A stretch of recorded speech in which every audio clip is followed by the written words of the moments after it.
100 years ago, Nikola Tesla discovered a healing technology that threatened the entire pharmaceutical industry. The day he died, the government seized everything. For 100 years, this technology was hidden. Until now, plasma is back. Tesla Club, tzla.club. Hello, welcome to the Dot Connector. Trump is now furiously attacking the former Trump sycophants like Tucker Carlson, Candace Owens, Megyn Kelly, Alex Jones, who have publicly turned against him after doing so much over a long period of time to get him elected. So, what's going on? Well, first of all, why did they support Trump so vehemently in the first place?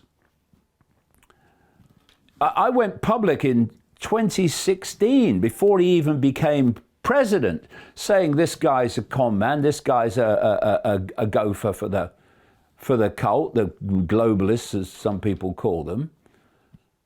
So how come 10 years later they were still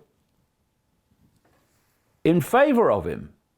And now suddenly, basically en masse as a group, they've turned against him, vehemently against him. Well, maybe, being charitable, they had no idea what they were talking about. They have no idea about the global cult, how it works, and how it manipulates. But what they were doing is promoting to office a man who was blatantly not what he said he was, who would not do what he claimed he would do, and has been unleashed to create mayhem, not a little thanks to them, ever since. And here's a quote from Donald Trump at one of his rallies. He wasn't saying it for this reason, but it fits perfectly. What he said here applies to the current situation. Spot on. That snake gave her a vicious bite. Take me in, O tender woman. Take me in, for heaven's sake. Take me in, O tender woman, sighed the vicious snake. I saved you, cried the woman, and you've bit me. Heavens, why? You know your bite is poisonous, and now I'm going to die. Oh, shut up, silly woman, said the reptile with a grin. You knew damn well I was a snake before you took me in. Does that make sense to anybody? Does that make any sense?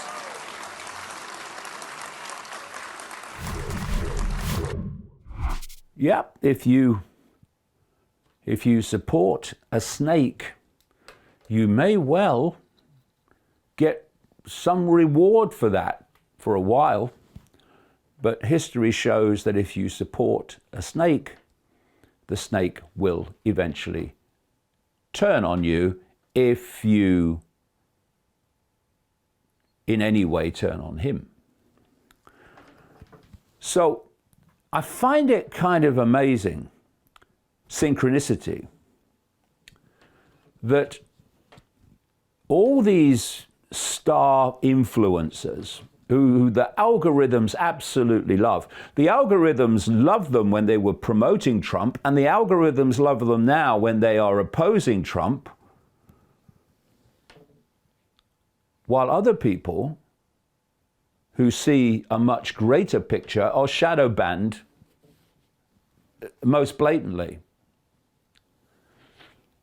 And at the same time, these influencers who once supported Trump now oppose him are jumping ship JD Vance is clearly maneuvering himself, yes, but also being pushed towards not quite yet hero status, but moving in that direction in terms of replacing Trump. And it just so happens that JD Vance, as I mentioned, is owned and his political career funded by Peter Thiel, one of the most blatant cult operatives you could imagine. Peter Thiel co-founded PayPal, then built Palantir, the data company that runs surveillance for the CIA and FBI, with access to your data and almost no public oversight. In 2007, Gawker Media outed him as gay. He waited 9 years, secretly funded Hulk Hogan's lawsuit against them, and bankrupted the entire company. Nobody knew it was him until it was over. He then spent $15 million, the largest individual donation to a Senate candidate in history, getting his former employee JD Vance elected. Palantir's government contracts have grown significantly since. He got New Zealand citizenship and bought land to build a doomsday bunker to hide from the world he's in part creating. Do we really want a would-be president so controlled by someone like Peter Thiel, who locks into the Elon Musk, David Sachs, Mark Andreessen, Sam Altman, Larry Ellison coterie? Do we really want that? Well, this is the choice which the law gives you now. If you don't want Trump and the mayhem and catastrophe that he is unleashing, then you have to get rid of him through the 25th Amendment. And the 25th Amendment says that if you do that, then the vice president has to take over.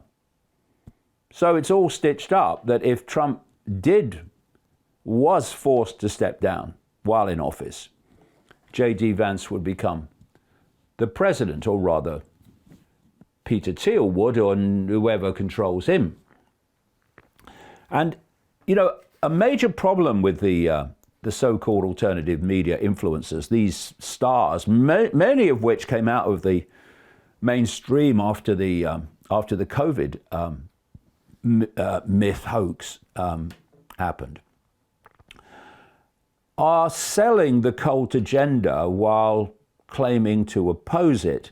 Now, some will be doing that knowingly, and the emphasis there is on the some, a few. And most are just misguided in the sense of you get people that don't understand what's going on and how it all works, and then you promote the hell out of them, and they become these superstars, if you like, of the alternative media. Superstars, quote, that are focused on politics is the answer, when it's not, and religion is the answer. That's the combination, politics and religion, of this mentality that's come in and taken over the alternative media. And they are, like I say, promoting an agenda which is the very agenda that they say they oppose. Now, one of these people is Tucker Carlson, who came out of the mainstream with Fox News and other mainstream outlets before that. And with people like Candace Owens and those others that Trump's been having a go at, they've taken over the center stage of the so-called alternative.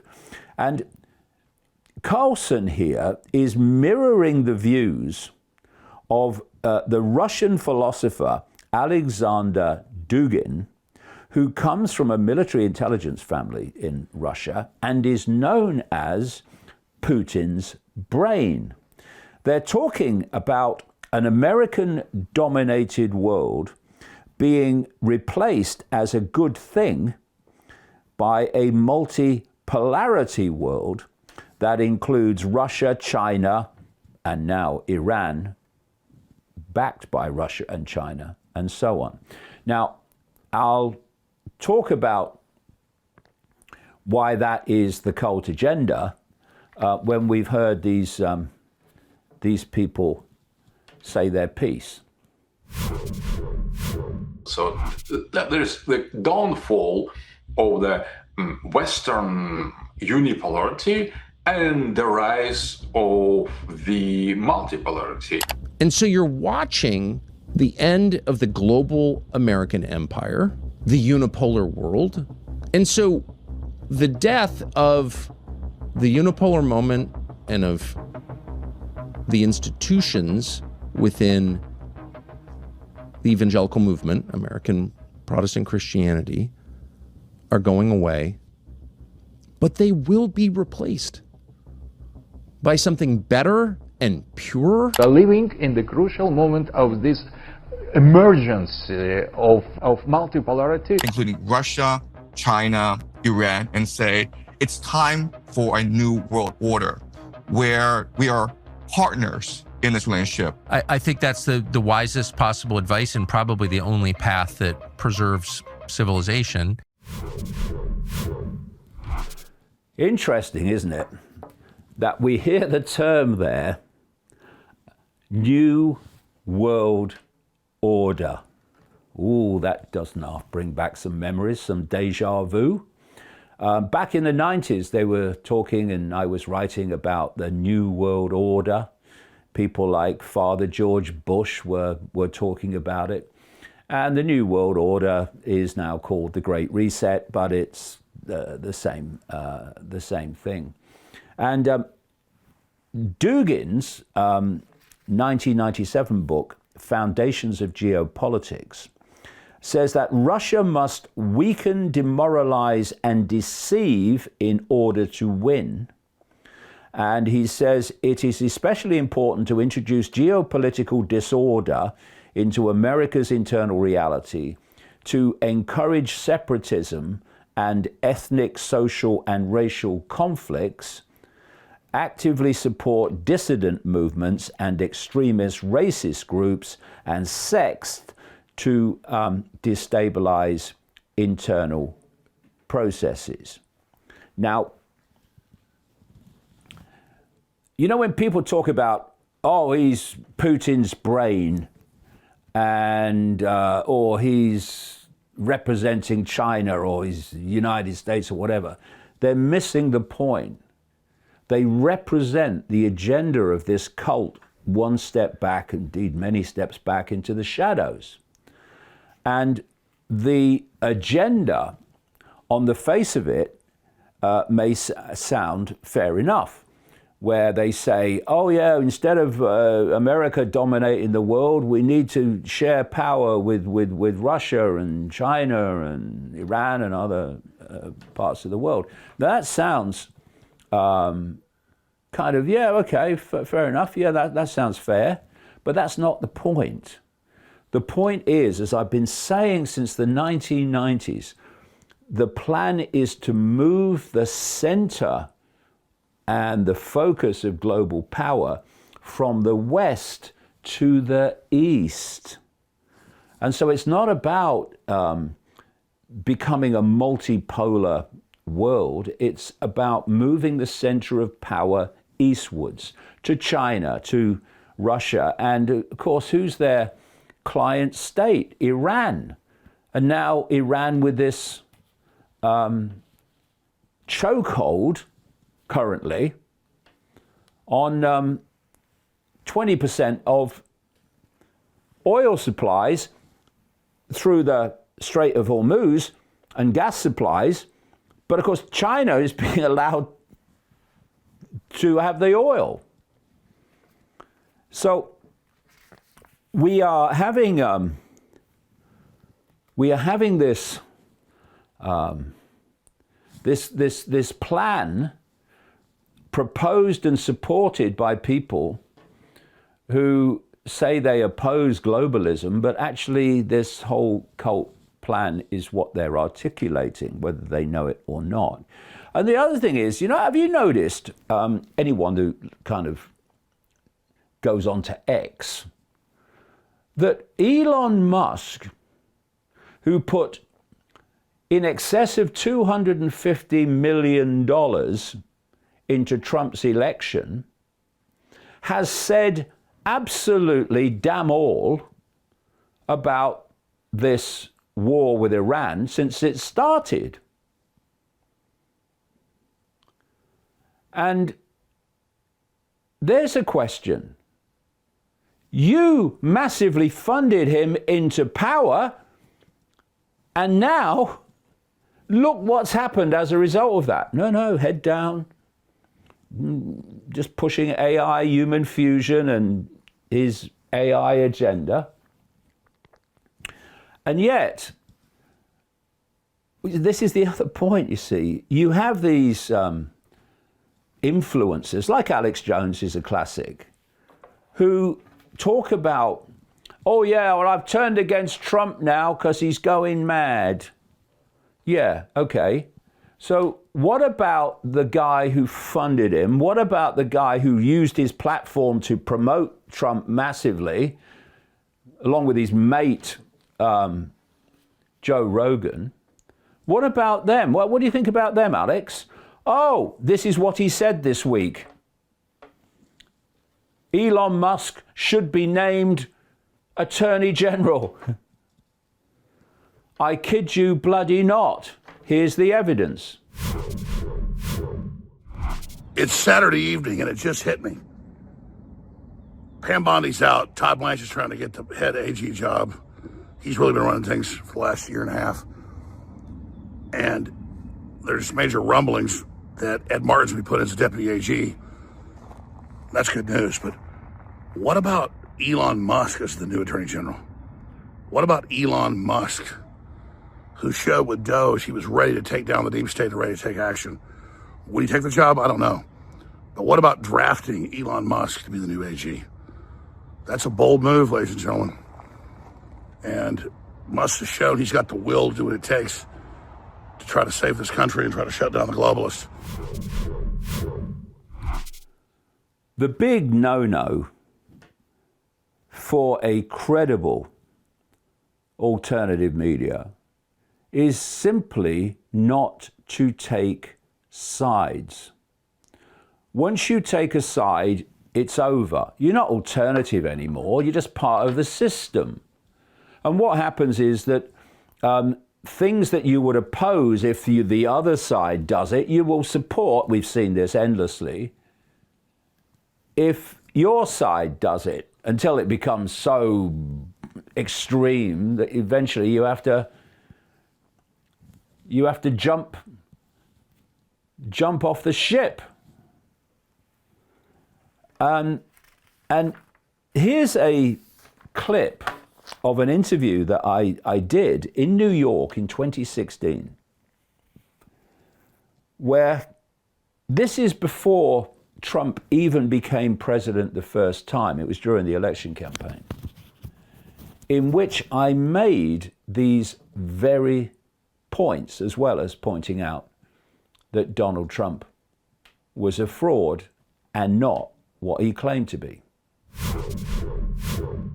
The common theme for me that makes it the alternative media, wherever it is in that spectrum, is that it is questioning, exposing, and challenging the official version of whatever the subject area it's operating in.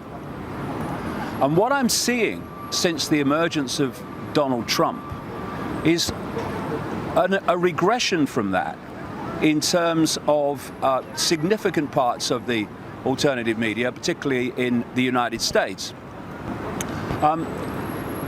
The alternative media's basic foundation in relation to politics has been that, in effect, it doesn't matter who you vote for because the same hidden hand gets in.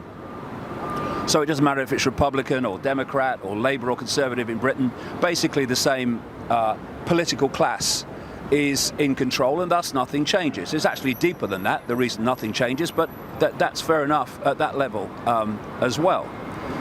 Since the emergence of Donald Trump, suddenly much of that has changed.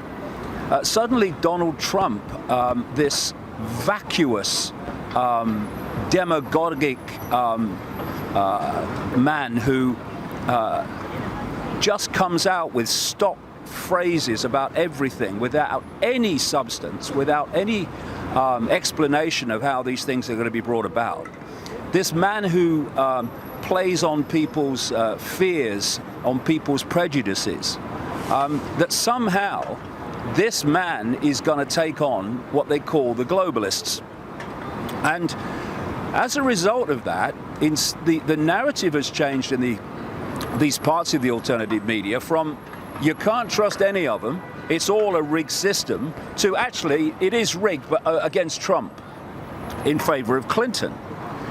And what I see is some areas of the alternative media becoming little more than an alternative Fox News. And that is what has happened quite obviously ever since to present day. See you next week. Bye.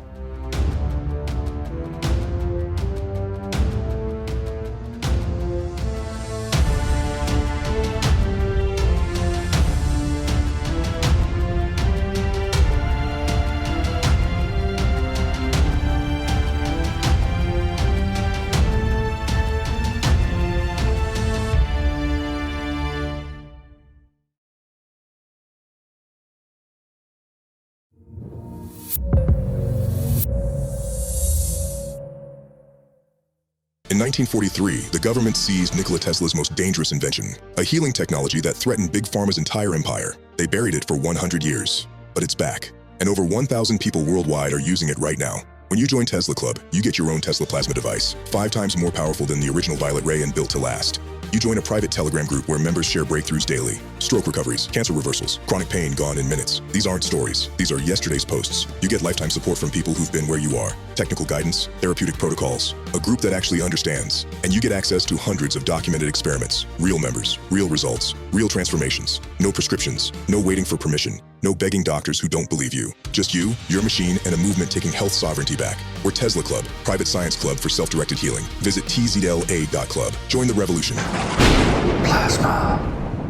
It's back.